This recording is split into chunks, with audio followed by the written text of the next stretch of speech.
নমস্কার বন্ধুরা, আপনারা সকলেই জানেন 2017 8টি অ্যামেন্ডমেন্ট অ্যাক্ট সেটি সকল সমস্যার মূলে রয়েছে।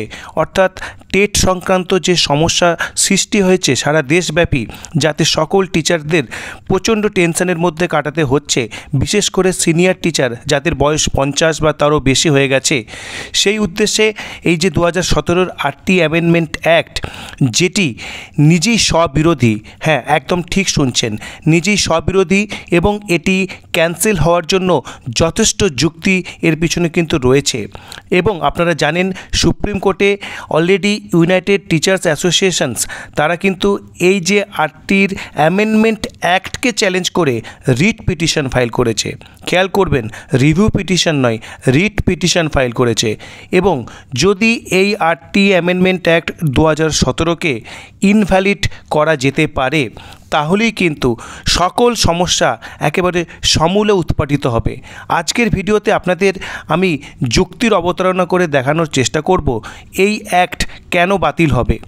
তো চলুন শুরু করা যাক আজকের ভিডিও। দেখতেই পাচ্ছেন right of children to free and compulsory educations amendment act 2017 এবং যেটির এফেক্ট ডেট দেখুন 1 এপ্রিল 2015। অ্যামেন্ডমেন্ট অ্যাক্ট 2017 কিন্তু এফেক্ট ডেট দেওয়া হচ্ছে 2015 1 এপ্রিল। কেন এরকম রেট্রোস্পেক্টিভ এফেক্ট দেওয়া হলো? অ্যাকচুয়ালি যে 8টি অ্যাক্ট 2009 সেখানে টিচার্সদেরকে যেখানে অপ্রতুলতা রয়েছে, অর্থাৎ ট্রেনিং ইনস্টিটিউশনস বা কোর্সের জন্য 5 বছরের একটি ইনিশিয়াল ছাড় দেওয়ার প্রভিশনস ছিল, যেটি শেষ হচ্ছিল 2015 31 মার্চ। তারপরে এক্সটেন্ড করতে হলে তাহলে নিশ্চয়ই এই অ্যামেন্ডমেন্ট 2017তে না করে অনেক আগেই করা উচিত ছিল, অর্থাৎ 2015তে। তাহলে আর এই রেট্রোস্পেক্টিভ এফেক্ট ডেট করতে হতো না। নিশ্চয়ই বুঝতে পারছেন 2017 অ্যামেন্ডমেন্ট অ্যাক্ট হওয়া উচিত ছিল 2015 31 মার্চের আগেই। তাহলে কিন্তু এই রেট্রোস্পেক্টিভের গল্পই থাকতো না। যেহেতু একটা কোহেরেন্স দরকার, একটা টানা বিষয়টি থাকা দরকার, সেই জন্য বাধ্য হয়ে 1 এপ্রিল 2015 থেকে এফেক্ট ডেট দিতে হয়েছে। ফার্স্ট এটি আমাদের ক্লিয়ার হয়ে নিতে হবে। তাহলে 8টি অ্যাক্টে 5 বছরের ছাড় দিয়েছে, যেটি 31 মার্চ 2015 শেষ হচ্ছে। তারপর থেকে অর্থাৎ 1 এপ্রিল থেকে কিন্তু আবার রক্ষা কবচ প্রয়োজন, সেই জন্য এটি 1 এপ্রিল 2015 থেকে দেওয়া শুরু হলো। এটি গেল রেট্রোস্পেক্টিভ এফেক্ট দেওয়ার ব্যাখ্যা। এরপরে আমরা চলে যাব এখানে ঠিক কী বলা হয়েছে দেখুন। In the right of children to free and compulsory education act 2009 in section 23 in subsection 2 after the proviso the following proviso shall be inserted, namely অর্থাৎ 23 নম্বর সেকশনের সাবসেকশন 2 এর পরে এটি ইনসার্ট করা হবে, যেটি গ্রিনে হাইলাইট করা রয়েছে। কিন্তু যার পরে ইনসার্ট করা হবে বলছে, সেটি কি বলা রয়েছে সেটি আগে আমরা দেখে নেব। বলা হয়েছিল যাদের ট্রেনিং বা কোর্স করার মতো ইনস্টিটিউশনসের অভাব রয়েছে তাদের 5 বছরের একটি ছাড় দেওয়া হবে সেন্ট্রাল গভর্নমেন্টের পক্ষ থেকে। এটি মেন পয়েন্ট নয়, পরেরটা দেখুন। Provided that a teacher who at the commencement of this act doesn't possess minimum qualifications as laid down under subsection 1 shall acquire such minimum qualifications within a period of 5 years। এই কথাটা বলা হচ্ছে subsection 1, যেটি গ্রিনে highlight করা হয়েছে দেখুন। Subsection 1-এ কী বলা হয়েছে? এনসিটি ঠিক করে দেবে কি মিনিমাম কোয়ালিফিকেশান হবে। বেশ, তাদের মিনিমাম কোয়ালিফিকেশান অর্জন করতে হবে 5 বছরের মধ্যে। এটি বলার পরে 2017তে নতুন কি কথা ইনসার্ট করা হচ্ছে, অর্থাৎ এই যে ইয়োলো যে এখানে হাইলাইটেড বিষয়টি রয়েছে তারপরেই 2017তে ইনসার্ট করা হচ্ছে যে কথাটি। তাহলে 2017তে কি বলা হচ্ছে? 2017তে বলা হচ্ছে প্রোভাইডেড ফার্দার, অর্থাৎ যেটি বলা হলো তারপরে বলা হচ্ছে provided further that every teacher appointed or in position as on the 31 March 2015। দেখুন 2015 31 মার্চ কেন এখানে মেনশন করা হচ্ছে সেটিও কিন্তু একেবারে পরিষ্কার আমাদের কাছে এখন।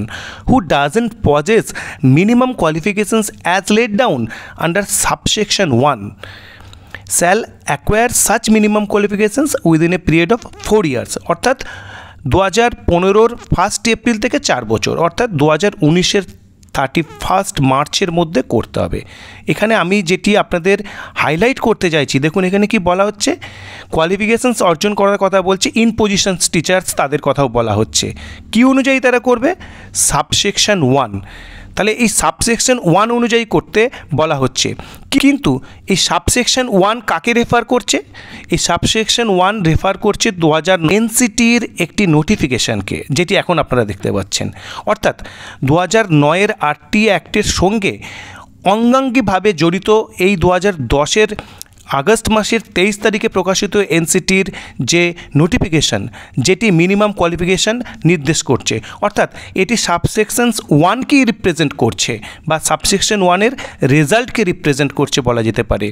দেখুন সেখানে পরিষ্কার করে প্যারাগ্রাফ 4-এ বলে দেওয়া রয়েছে, যারা 2001-এর 3 সেপ্টেম্বরের পরে নিয়োগ হয়েছে তাদেরকে এক্সেম্প্ট করা হচ্ছে, এবং যাদের বিএড আছে তাদেরকে 6 মাসের একটি স্পেশাল বিটিসি কোর্সের কথা বলা হচ্ছে, এবং যারা 2001-এর নিয়োগপ্রাপ্ত রয়েছে তাদেরকে পরিষ্কার এক্সেম্প্ট করা হচ্ছে যে না, তাদেরও কিন্তু 2001-এর রুলস অনুযায়ী হবে, অর্থাৎ টেট লাগবে না।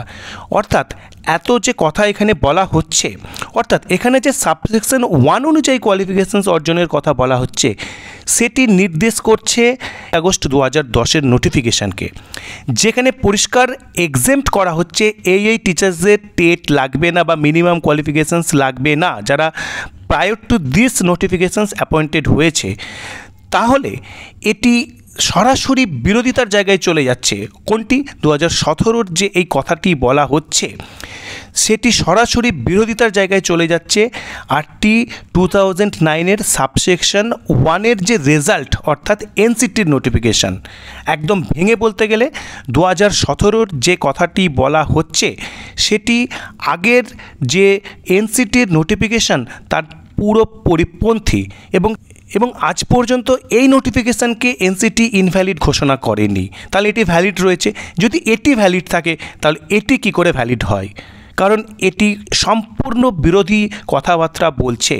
এখানে বলছে সাবসেকশন 1 অনুযায়ী তোমাকে যোগ্যতা অর্জন করতে হবে, এবং কাদের করতে হবে? যারা ইন সার্ভিসে রয়েছে তাদেরকেও নাকি করতে হবে। কিন্তু এই সাবসেকশন 1 কাকে রেফার করছে? এনসিটির ওই নোটিফিকেশানকে রেফার করছে, যেখানে কি বলছে ইন সার্ভিস টিচারদের ছাড় দেওয়া হচ্ছে। তাহলে কোনটা ধরা হবে? 2017-র কথা নাকি সেই 2010-এর এনসিটি নোটিফিকেশান, যেটি সাবসেকশন 1-এর ফলশ্রুতিতে আমরা পেয়েছি? অর্থাৎ এটি আমার যুক্তিতে মারাত্মক একটি ইম্পর্টেন্ট পয়েন্ট হতে চলেছে যে 2017-র নোটিফিকেশানকে চ্যালেঞ্জ করার ক্ষেত্রে।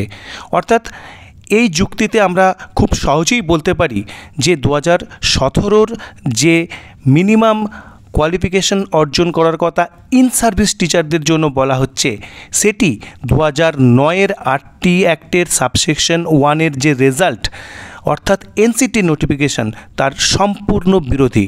যে কোনো একটিকে ভ্যালিড করতে হবে। যদি এটি ভ্যালিড হয় তাহলে ওটিকে ইনভ্যালিড করতে হবে, আর যদি ওটি ভ্যালিড থাকে তাহলে এটিকে ইনভ্যালিড করতে হবে। এই পরস্পর বিরোধীভাবে কোনো জিনিস কিন্তু ল প্যারালালি চলতে পারে না। এই বিষয়টি আপনাদের সঙ্গে শেয়ার করলাম, এবং আপনাদের কি মনে হয় এই যুক্তি কতটা সঠিক? তো সেই বিষয়ে আপনারা অবশ্যই কমেন্ট করবেন, এবং নেক্সট ভিডিওতে আরও টেট সংক্রান্ত বিষয়ে মারাত্মক পজিটিভ কিছু বার্তা নিয়ে আসব, এবং সেটি খুব তাড়াতাড়ি। তো ধন্যবাদ। যদি ভিডিওটি ভালো লাগে চ্যানেলটি সাবস্ক্রাইব করুন এবং শেয়ার করুন।